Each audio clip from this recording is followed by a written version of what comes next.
Today, we're going to be talking about cozy hobbies that you should try over 40.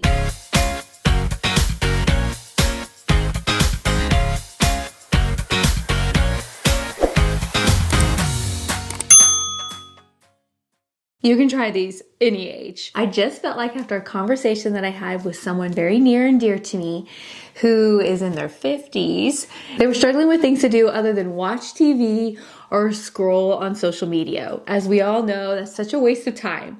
And so these are 10 different hobbies that I'm going to bring to you that I'm either doing or in the process of doing or beginning, because I am in a time of my life where I am at home taking care of Jason, for those of you that know, who has early onset dementia, and my life is completely different, and I'm trying to fill it with things to keep my mind moving, and all of these things are very relaxing and just super enjoyable, and I look forward to them. So I wanted to bring them to you, and hopefully you guys can find inspiration and enjoyment in them also. Okay, so let's start with number one. I will try to list all of these down below, and none of this is sponsored. These are my true hobbies that I do. A large majority of us enjoy reading, and we could say that that's one of our hobbies. But I will say that lately I am in a reading rut. So I decided to try something different, and I started receiving, it's called the flower letters. I love it. So let me give you just a quick little synopsis of what it is, and it might be something that you guys enjoy also. So basically, I have my address covered up. You get this beautiful letter, and you get them twice a month. And it's like a year subscription. So over the course of that time, I think you get like 26 letters. And basically, it's telling a story. So you get to read the letter, and then you have to wait the 2 weeks to get the next letter to see what's happening. And for me, I picked a story that was set in very like Jane Austen era, 1817, about a young woman named Adelaide. It basically is her story. It has romance. And then, so each time you get it, you'll get the letter, which I don't want to show too much, because if you do end up doing this, I want you to enjoy it and I don't want to give anything away. So you will receive the letter, and then on top of that, you get beautiful like postcards that they include little backstory where you can learn more. Fun little things that kind of go with the story. This is Phineas, this is her brother. But it's just like reading a really enchanting story. And I thought this was so fun and kind of satisfied that need for reading, but on a different level, something different to do. So I highly suggest this if you're interested. I just think it's just beautiful. The stationery is beautiful. I've decided I am going to, like they wrote down here, letter number one. So I've decided I'm going to get they actually have one for sale that you can purchase on their site. But I actually have one in a pretty little box that I'm going to like keep all of these, because how fun, like maybe my daughters or my granddaughters or grandsons, anyone might want to end up reading these, and this is just a fun little keepsake that you could pass on, and I just think this is super enjoyable and different. Let's go right into number two, which, we satisfied our reading hobby with something different. So let's satisfy our writing hobby with something different, and let me show you what I've been doing. I received this as a gift, and it is amazing. It is something that you will not accomplish overnight. It takes time and thought, but it is so fun. This is a legacy journal. And basically I received this from my daughter as a gift for Mother's Day. It has questions. And so let me put my glasses on so I can see. It has different, I kept the sweet card that she put in there, and that way I can pass that on. But anyway, it asks questions and it gives you tips. Like first, just ask you like basic facts. And your family history, like what do you remember most about your dad? Tell me about him. And then you can write down like what you remember the most about him. I do recommend reading through the book first, because some of the questions you might think you need to be super specific, but actually it goes into more details. Like what were your kids like as young children? So it goes through your history, as like your kids. And what an awesome legacy to pass on to your grandkids and their grandkids, especially with Jason's situation and him being so young, I want to tell our story, and I just feel like this is just a neat way to be able to tell it. So yes, this is mine. I think I'm going to try and do one with him, but I'm incorporating him and I as much as I can in this. And I just feel like it'll be something that our grandkids and great-grandkids and throughout the generations can always have. And that's even what it says. It says Legacy Journal, a generational story. So I believe she found this on Etsy. I'll see if I can get a link to it. This is such a fun way to, if you enjoy journaling and just creative writing, this is a fun hobby that will leave a lasting legacy. This next one is something that I've actually already shared before. This is not an ad. I absolutely love, and I feel like it's just so cozy and something so relaxing, and I do it every day. I don't spend tons of time doing it. It's just something that I really enjoy. I love playing June's Journey, and I'm never, ever been a game player at all. But this is so intriguing. It has a mystery and a murder. You're trying to figure out what's happening. But more than that, I'm using it personally for my memory. And so because it has these scenes and then you have to like go through the scenes and find the objects, and the faster you can, then the more points you get. So me personally, it's become such a challenge. Like, I want to be number one on the leaderboard trying to go fast. And I'll tell you what, it's so funny because some of them scenes I can do so fantastic. And some of them I'm like, huh, where is this? I don't know if it's the day or just what I'm looking at, but I would love to hear if anyone else plays this and if you guys kind of do that too, where some scenes you're just a rock star and some of them you're like, okay, well, I'm doing really bad at this one. But anyway, this is just a really fun, relaxing thing to do. Take your mind off of it. I sit down and I just play each day for about, well, here's the cool thing. There really are no ads, but if you watch an ad, then you can play for less like coins. I just want to throw this out there. I do not spend $1. Not $1 on this game. I play this game completely for free. You can have the option to pay and like upgrade and get more money, but that's just not me. I only play for maybe like 20, I will say 30 minutes sometimes at the most. It just depends on what I'm doing that day and how busy I am. But even playing for like 20 minutes a day, I don't spend any money. I will watch an ad in order to play for less coins that I have earned so I can make my little coins go farther. And then I just think it's so fun. So that's a little tip if you do end up playing this. You don't have to spend any money and you don't have to watch any ads. But if you watch an ad, it's to your advantage. So anyway, I think this is a fun way to keep your mind active and just have relaxation time.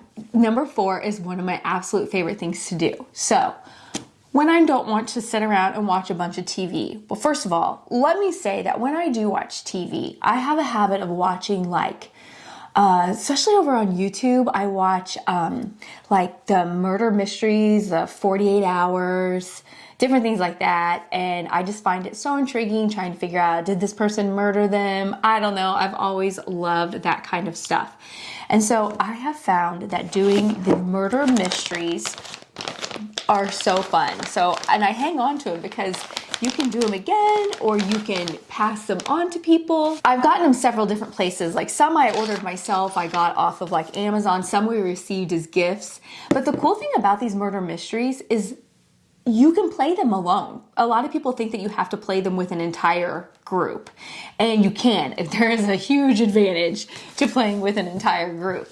Like, I think it was like last Christmas with me, Kelsey, and Anthony did one, and you can just get, you can bounce so much more off of each other trying to figure it out. But if you do it alone, yes, it does take longer, but then it's actually so rewarding when you figure it out all by yourself. So it's something really fun just to sit down with this unsolved case file, open it up, and start going through it and figure out who killed Harmony Ashcroft. It's very intriguing.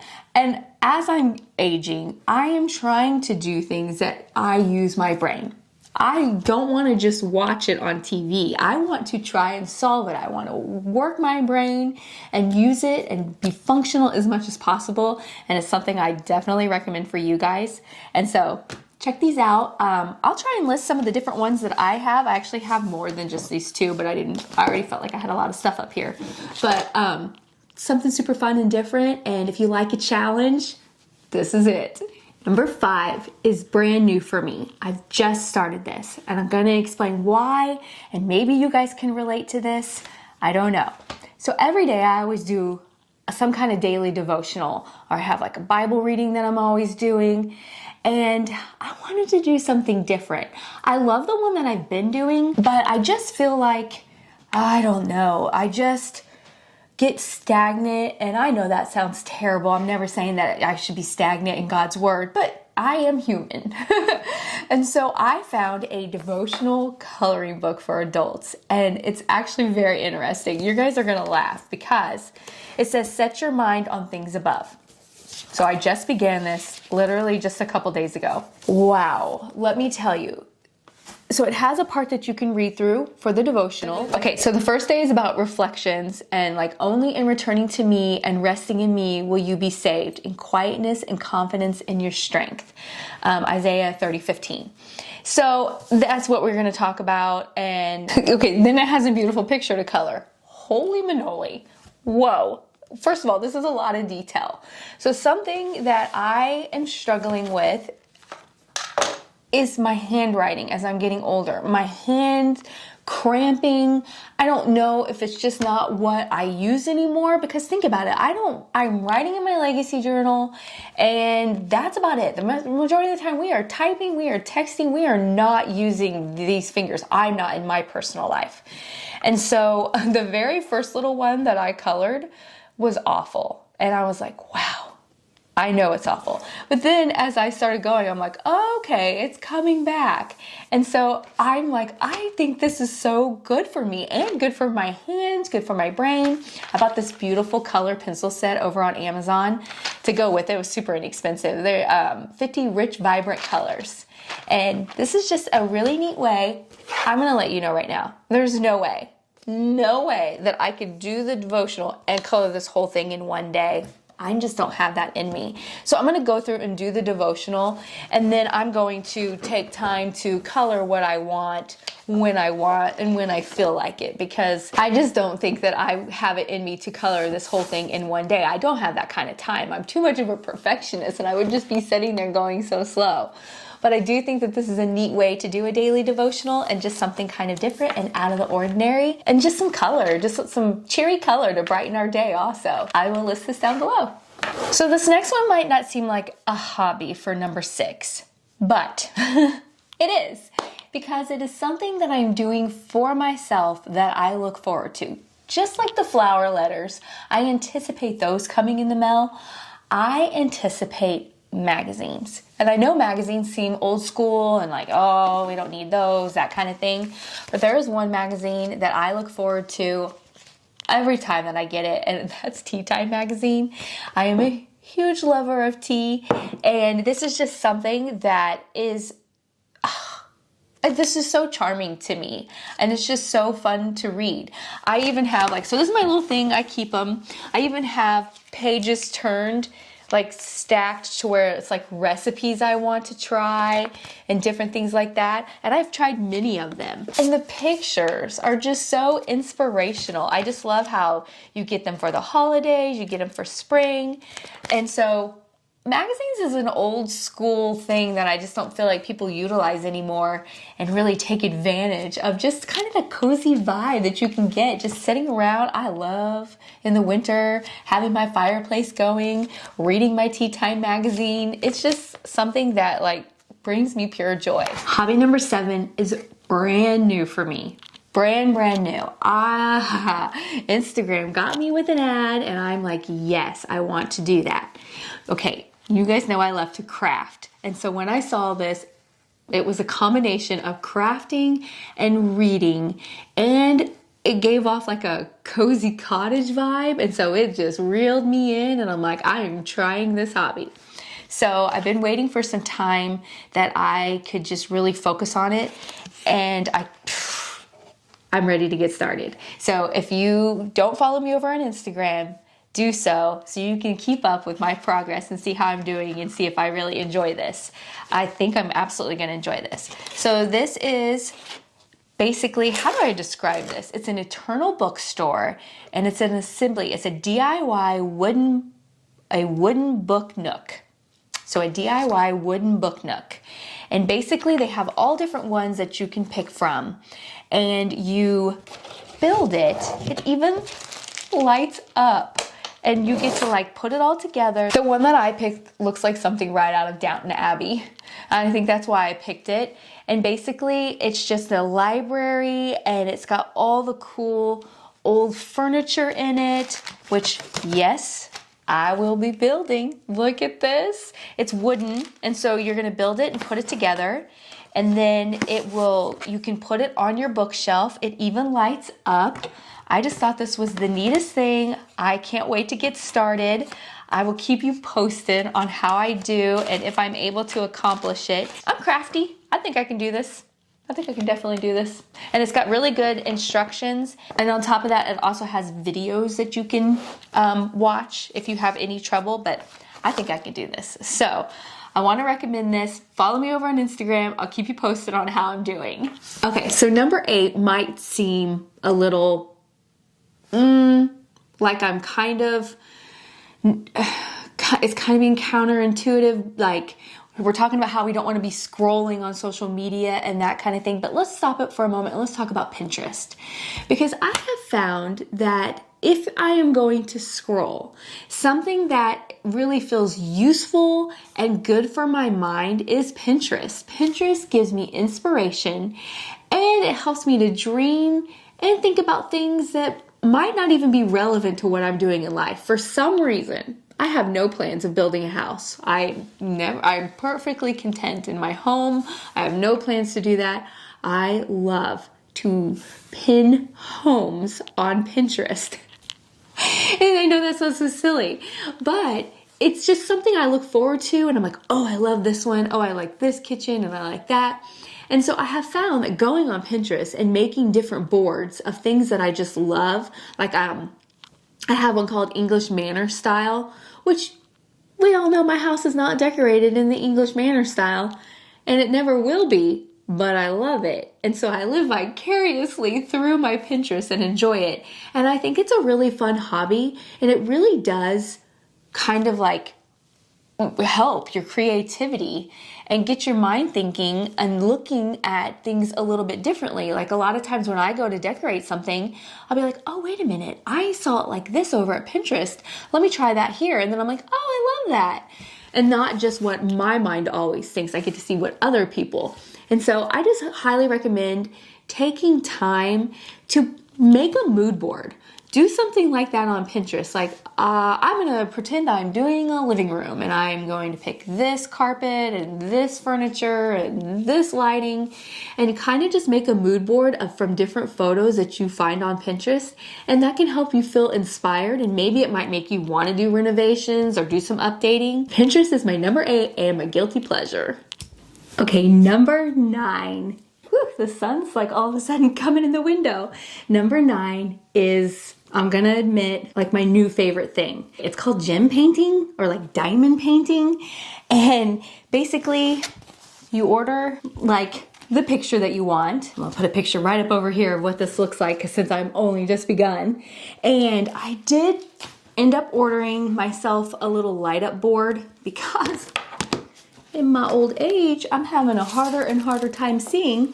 So basically I lay this flat on the board, and you got this little tool, and you just use it to pick up the gems, and then you have all your gems, and then you can color, they're color coded. And so what you do, I have this little protective film on here to keep it safe, is in like, so this is D. I'm working on letter D right now, which is color 11. And basically you are just putting the little gem on the letter D. And then when you get done, this is beautiful diamond painting that you can, if you want to frame it or whatever. Honestly, it just gives you a sense of satisfaction of completing it. And so this is so therapeutic and fun, just putting these on there. I don't know what it is about it, but I like the feeling of it. Sounds so silly. Give gem painting a try if you just really like doing, it's very mindless, very relaxing. You just, and I can't wait to see how it turns out. Okay, last, but nowhere near least. I know we're supposed to be talking about more cozy hobbies, but we are coming into spring. And so let's talk about a hobby or hobbies for number 10 that have to do with outdoors, because now it's going to be warming up. We're ready to get outside. We're not trapped in the winter homes, you know, trying to think of stuff to do. So let's talk about what we can do outdoors. I love to fish. I think if you guys know, if you've been following along long enough, you know how much I love to fish. It's something that I've done since I was a little girl, something I thoroughly enjoy, and now I geek out about this hobby, and it's so funny. This is what I received for my birthday. I received a new tackle box, and it brought me so much joy. This was my tackle box that I had pretty much almost my entire life, and I've lived with it. It's so dirty, and it just was shoved full of stuff, and I finally got a new tackle box, and I'm so excited about it. But I also didn't want one that was super big because, you know, I just don't want to carry something that big. But I have it all packed up and ready to go, which is a fun hobby to just kind of organize it, get all your little items that you love and everything like that. So say fishing's not for you. Walking, hiking, gardening, different things that can get you outdoor in nature. I am so envious of my neighbors Sharon and Dave. They love, love, love to work on their yard. They're out there when it's nice, and they have the most beautiful garden beds and just everything like that. I wish that was a hobby that I enjoyed. I don't know why, it's just not. So, but fishing is something that I absolutely enjoy. And so when it gets warm, I try and take opportunities to do that as often as possible. So I encourage you to find something that you enjoy doing outside. And maybe it's just going for a walk. I love to go for walks when it's warm, like every day. And so just find out something to get out there, get those natural endorphins from the sunshine. That'll make you feel so much better and so much more fulfilled. I just wanted to share some great ideas to really keep you active, keep your mind working, and things that can really fulfill your time and be rewarding. So we'll see you guys next time. Bye-bye.